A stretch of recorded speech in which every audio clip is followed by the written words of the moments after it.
So ever since we announced that we had paid off our house, you guys have been asking, how? How did we do it? Talent time, how did you do that? Well, we're going to be talking about that coming up. Stay tuned.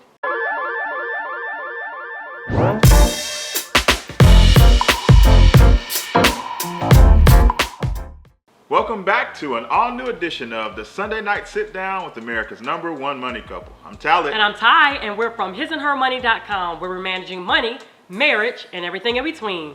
Well, guys, we did it. We did it! You guys, yes, man, it's been incredible. It has. If you guys have not watched our video that we paid off our home in 5 years, we'll make sure that we will include the links in the description box below, but you definitely have to check that out. We actually also journal, or how do you want to say that? Chronicled our journey on Instagram as well. So if you go to our Instagram and just search His and Her Money, we actually have a permanent Insta story that's right there up underneath our profile, and you can watch it, guys, from the moment that we left out of our home to the moment that we went to the bank to the moment that we went to celebrate. It's right there. Even when we got home that night. So you all, this journey of ours, this accomplishment of ours has been so rewarding. I still feel like I'm on cloud 9. I also feel like almost like it's still just new. Unreal. You know? Unreal. And I don't want to lose that feeling. And I'm so very excited. Now when I drive up into our home, it's always constantly on my mind. Mm-hmm. So a lot of you guys also ask, well, how did you all do it? First off, we want to say thank you. Thank you to everyone that has shown us so much love. My goodness, you all, the love that you all have outpoured, the blessings, the congratulations, just the love has just blown our minds. And for that, we thank you. We also got a little negativity as well. There's been some haterade. That's expected. Being sipped on out there. Anytime you do something great, you're going to have somebody or people that are going to doubt. We were so excited that Dave Ramsey also shared our post, and we'll make sure we put a clip. Uncle Dave shared it, man. And we were really excited about that. And I didn't really read too many comments per se. I really just kept my focus on our family and just this accomplishment and just how excited I was. But I did see a few comments, and some people were just very negative, kind of discrediting our story or even how much money we make and things like that. So we paid off $330,000 in 5 years on a middle class income, and nobody could take that away from us. Nobody. You know, the Lord was just sharing that with me. He said, you know what, Ty, nobody can take away the fact that you did it, that you all did it. You can have naysayers, people can be negative, they could doubt, but the truth of the matter is we did it, and we did it in 5 years. All glory be to God. But I don't want to give too much stage to the negativity, because it was probably 0.5%, you know, out of 100%. Very, very, very minimal. But for the most part, everybody was just so happy for us. Our family, you guys, I think that part has just really blessed me. Just the love and the outpour from our family. I've been having family members call me and say, you know what, Ty and Tally, you all have changed the way that we're thinking about our home. Now we're having family meetings, and we're going to knock this out in 3 years. I mean, they're excited about it, you know? And that's just really been a blessing. We're going to do another video to talk about what are we doing now that our home is paid off, because we still have plans, we still have goals, and we're going to keep on moving. As a matter of fact, a family member, she actually texted me, and she was teasing. She said, congratulations on paying off your house. I said, thank you. And then she sent another text about 3-5 minutes later and said, now I know who to come to if I need money, to borrow some money. No. And I'm like, but she was just teasing, because I know. This family member, she has her own money, love her dearly. She's such a blessing in our lives. But guys, just because we paid off our home does not mean that we're just rolling in the dough. No, we're still living the same way. We're going to talk about that. We're going to talk about our plans and what we're doing now, but nothing has changed with Tying and Talent. Well, some things have changed. I would say that we don't feel as tight. Yes, you all. And I guess that can bring us to point number 1 on how we were able to do it. Now, listen, guys, we did this in 5 years. It was a lot of hard work. There were a lot of things that we did, so it's going to be hard to put it all in a video. Squeeze all this into a YouTube video. So we had that in mind, and we thought about you, and here we go again, trying to get y'all the information. So we're going to do a masterclass. That's going to be like 45 minutes, 60 minutes long, where we can like kind of let our hair down and be more expressive and give you even more information. Of course, it's free. All you have to do to sign up, it's going to be this Friday. This Friday. This Friday. If you miss it, that's on you. Yep. So and it's going to we be don't have this a lot of Friday. seats. It's limited seats, so you Yeah. want to make sure that you claim your seat and that you're on time. But we're going to be sharing with you. So to sign up for this free masterclass, just go to hisandhermoney.com/mortgage.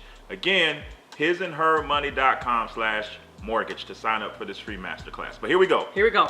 I would probably say number one, of course, our faith, God. Nobody but God allowed us to be able to accomplish this. You know, and that's something that I want to say to the naysayers or even those that are negative. You're absolutely right. If you're thinking about doing it in your own strength, it can't be done. True. You know, one of my favorite scriptures is, with man, things are impossible, but with God, all things are possible. And you're right.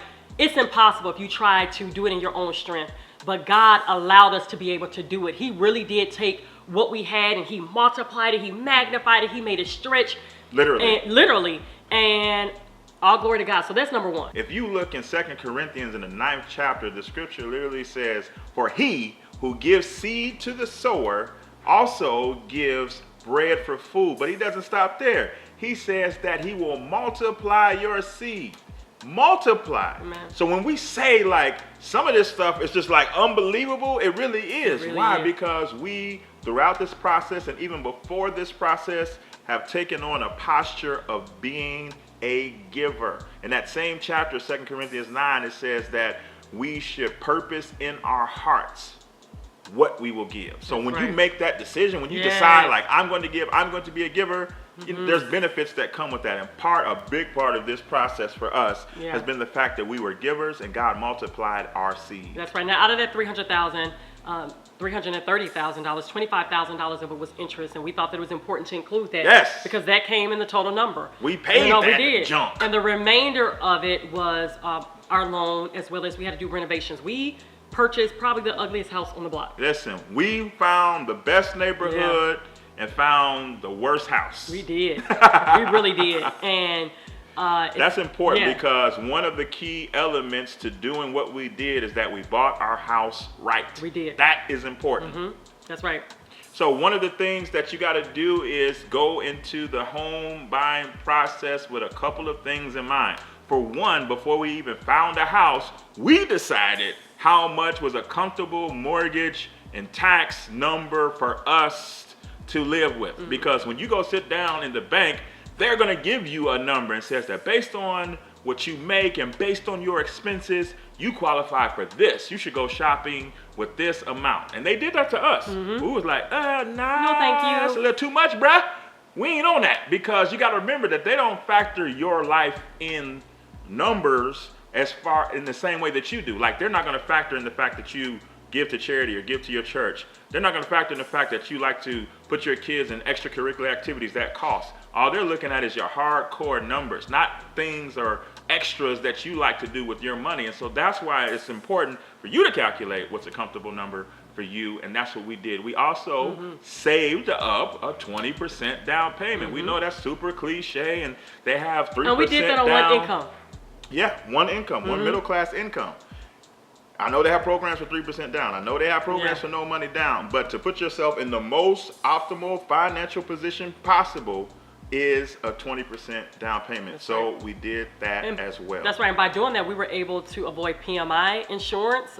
So that's private mortgage insurance. So that would have been extra money that we would have had to give away to someone else just to insure our loan and our home. And so we were able to take that money and apply it towards our principal. Another thing that I will also say, and now of course we're probably talking to those who may be in the home buying process, because we got a lot of you guys that actually contacted us and said, you know what, I haven't purchased yet, I want to purchase, how did you guys do it? So we're giving a lot of different tips, okay? And so another thing was that we found a realtor.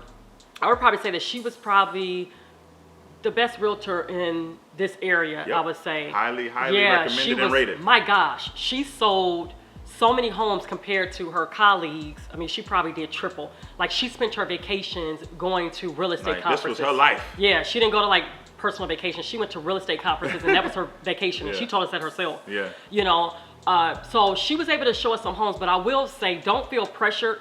I would probably say by the time we saw maybe the third home, I think that she got a little bit agitated. I remember we walked out of a house that I just did not care for, and she was like, okay, guys, either we're gonna have to up your purchase amount or we're gonna have to change your neighborhood or something like that. And I remember I got a little offended inside, like, I understand that you might be a little bit in a rush, but you're working for me. Hello. Like whatever home that we purchase, you're going to be able to get paid for Hello. that. So nobody's going to rush me, and don't allow anxiety or pressure to step in and say, oh my goodness, I've been looking for so long. I got to just find something. This was probably our third home. And nobody was going to rush Ty.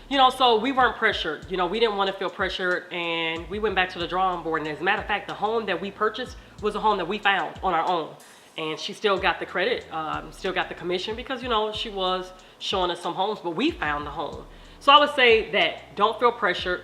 I would also say for those that may already be in their home, look at your home. Maybe you do need to downsize. Maybe you need to sell and repurchase or sell and save up and buy the right way. That can also be an option. We've interviewed so many people on our show and they've done the same thing, right? A lot of them have done the same thing. Now, if that's not an option for you, which does not have to be, we were able to make it work in 5 years. One of the biggest things that I would say that helped us was that we lived paycheck to paycheck on purpose. On purpose. On purpose. Like we lived paycheck to paycheck on purpose. And it was tight. But it was on purpose because we had a goal in mind. We wanted to get out of this mortgage as quickly as possible. We still were able to enjoy some things. Now, don't get it twisted. We weren't like living miserably and things like that and couldn't enjoy the finer things of life. We were able to, but we budgeted for those things. Our vacation and our children still got to do things that they wanted to do. But we lived paycheck to paycheck on purpose, even on paper. So that would probably say that that's another one too, a budget. The budget played a huge role in this. Yep.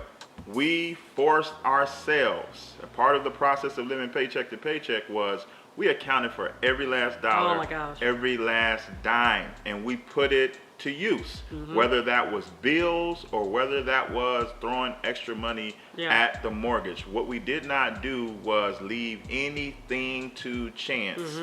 Whatever amount of money came in, when we pulled up our budget form, we put it in a category. Don't let money just kind of go through your hands because, and don't look at anything as being too small or too little because every last dime that you can throw at your mortgage or every last dime that you can discipline is going to allow you to free up cash to do what you're trying to do when paying off your home. And that is the absolute truth for us. That's right. Another thing was we set a goal. And 5 years ago, we set that goal by saying 5 years, and it did. It seemed like it was out of reach. And I know that we teach you all make smart goals and make sure that it's realistic and attainable. But I would probably say this was a big, hairy goal that we made that almost didn't really feel realistic or attainable, but we knew that it could be done because of the God that we serve, And so we just said, let's do it and let's aim as high as possible. We felt like if we set this goal to say 5 years, that we would be working so hard to hit that goal that even if we didn't hit that goal, we would be so much further just because we had that goal in mind. So I think it's important to encourage you to do the same. Like, don't just be like, yeah, babe, I think we can do it. Right. Or, you know what? We should try this. Right. Nah, do an actual goal. Like we said, 5 years at the starting line, not at the finish line, not, in the process. Before the process started, we said, let's do this in 5 years. And you know what was it's not funny, but it's just so remarkable thinking about it. We set that goal 5 years ago, and all we had was $20. Listen. To apply towards our principal. That's all we could squeeze out was $20. Extra dollars. And we were like 5 years, but that $20 was not in vain. So the math didn't make sense. It didn't make sense. It didn't make sense because all we could do at that moment was put an extra $20. And we saying, but we finna pay this boy off in 5 years. Sometimes it be like you gotta have faith. Like you gotta start with a seed. Again, we talked earlier how God multiplies the seed of the giver. So sometimes you just need a seed and you need faith, and then let God work out the rest in you. And He's gonna give you strategy to go higher and to do more and more if you just start with that one seed. You know what I just heard? It's not about how you start, but it's how you finish. Like I felt like if we would have looked at our starting line of only $20 and became discouraged, we would not be in this place right now. Yeah. But we didn't despise the day of small beginnings. We truly did not. Like the Lord, we truly honor God with our small beginnings, and He made us ruler over much. And even in $20, we were still saying, okay, let's figure out what to do. And then that $20 grew. Yeah, I want to challenge everybody watching this video that the next business day, after you watch this video, I want you, and Ty wants you, to call your mortgage lender and add $20 to your payment. I dare you. I just want you to have enough faith to add an additional principal payment of $20. We're going to show you some more stuff in the masterclass, but you can take that small step, and you can add your faith to it, and you can see what God will do with that. That's right. That's right. And yeah, I love that. We started with 20, but we did not let the dollar amount discourage us, and now we're sitting here 5 years later. So absolutely love that. Another thing that we did was we kept our lifestyle at a very minimal, and what we mean by that, we don't consider ourselves minimalist by any means, but I would say that a lot of times people walk into my home and they're like, oh my gosh, Ty, like, does anybody live here and things like that? And you all have 3 small children, and wow, you really keep this place up tidy. That's on purpose. You know, we keep things in order. Organization is key. We teach you guys all the time when it comes to your money. I guarantee you that anybody that has a very chaotic life, very disorderly, very disorganized, junky, clutterish, I guarantee you your finances are a mess. I guarantee you. And so one thing that we did here in our home, it wasn't perfect at all times, but we tried not to buy things that we didn't need. And we were able to avoid doing so by having things in order. So therefore, if you open up a cabinet, you know, in our kitchen, you know, if there was a can of black beans or whatnot, we didn't have like 20 cans of black beans, you know? So we purchased what we need when we needed it.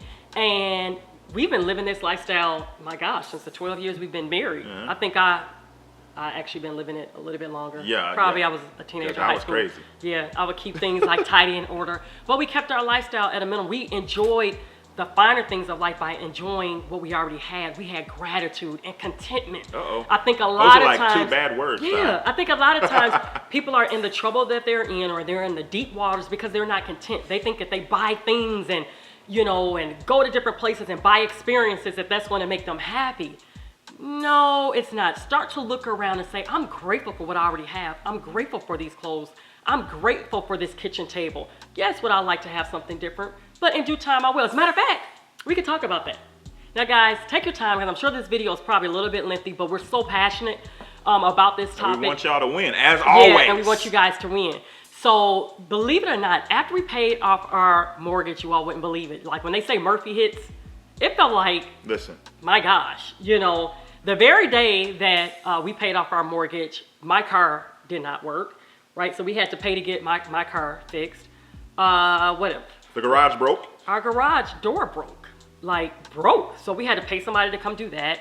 Another instance was I was actually cleaning my stove. I was cleaning my kitchen. It was zone 1 for me, and that was in my kitchen. What does that mean?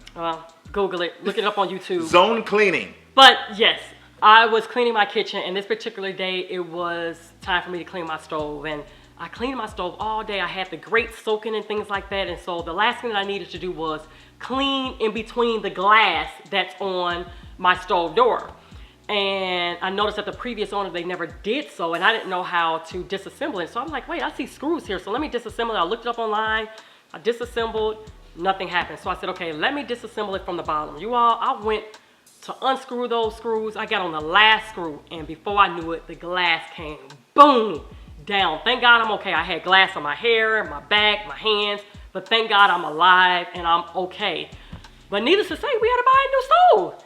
And I didn't want to have a mismatched stove. Because that one was white. Yeah, it was a white one, and I knew that our next appliances, which was one of our goals, that when we paid off our home, we wanted to update our kitchen appliances. And the goal that we put on hold, yes, because we didn't want to take away from the big goal of paying off the house. So that's another strategy. You're going to have to say no to some stuff in order to hit the big goal. And the thing about it was, we were able to purchase these appliances if we wanted to prior. You're right, prior to buying our home or paying it off right. But we didn't. We waited. So I'm grateful for that, because we were content. Like literally, I was cleaning that stove, and I was telling myself, I'm appreciative of this stove. Like I thank God that we have a stove that I can cook meals for my family, and I'm gonna clean this stove and keep it scrubbed down and clean it for as long as I need to until we can get our own stove. And it was almost like, bam, it just broke right there. And I was like, oh my goodness. So thank God I'm alive. But we purchased a new stove, a stainless stove. I loved it, but there was no way in the world that I wanted to have mismatched appliances. And you know what, guys? We're now at the place in our financial journey where I can say that. I can be what do you call bratish, a brat, and say, I don't want to mismatch appliances, you know? And so because of that, we were able to buy a new refrigerator, a new dishwasher, a new microwave. Stainless steel is beautiful, I might say. It's really beautiful. So guys, that happened. So after we paid off this house, we've been paying things out of pocket, but at the same time, it did not set us back, you know? And so we've been grateful that we're able to do so. Yep. And the last thing that probably is very super significant, very high on the priority list, was the fact that we kept each other accountable on the goal. Yeah. Because it is hard. Hello, we're not selling you pipe dreams at His and Her Money. This was hard. This was tough. This was difficult. And there were times where I wanted to do other things. There were times where Ty wanted to do other things with our money. But we had to remind each other, like, no, we can do that after we pay the house off. So when you set out on any audacious goal, from especially around debt, especially if it's going to take some time, you're going to need accountability. And for spouses, you're going to have to hold each other accountable, remind each other, because that's your teammate. And sometimes they're going to be up and you're going to be down, and vice versa. And somebody has to remind each other to say, listen, look at how far we come. We are going to do this. Let's stay focused. Let's stay on track. Let's get this goal done. And that was huge for us paying our house off in 5 years. Okay, guys, I hope you got a ton of value. I hope you're going to accept the challenge that we gave to you in this video, and that you're going to do the unthinkable. You're going to add $20 to your mortgage payment in faith. You know what? Leave a comment in the comment section below if you accept the challenge and you're going to do just the mustard seed faith of adding $20 to your mortgage payment. You know why? Because we're going to pray for you that God multiplies your seed. Now, we gave you a ton of things to think about in this video, but we're going to do even more. Again, a reminder, we are doing a masterclass this Friday. It's called the 6 Steps to Crush Your Mortgage Fast. And you can sign up for this free masterclass by going to hisandhermoney.com/mortgage. Again, that's hisandhermoney.com/mortgage. We'll see you there. Definitely hope to see you guys in the class. If you enjoyed this video, definitely give it a thumbs up. Don't forget, share this video on every social media platform. Let's start getting out of debt and let's start crushing our mortgages, guys. We can do this. Yes. Also, don't forget, subscribe to our channel if you're not already subscribed, so you can stay up to date with all our videos. And make sure that you hit the little bell, that notification. It's important. Yeah, that's very important, because for some reason, YouTube does not always let you know when His and Her Money puts out a new video. So by hitting that bell, you will be notified each and every time. Don't forget, meet us back here next Sunday night at 7 p.m. Central Standard Time, where you will see the both of us sharing with you. That's all we got for this time, guys. It's been great. Until next time, peace. Bye.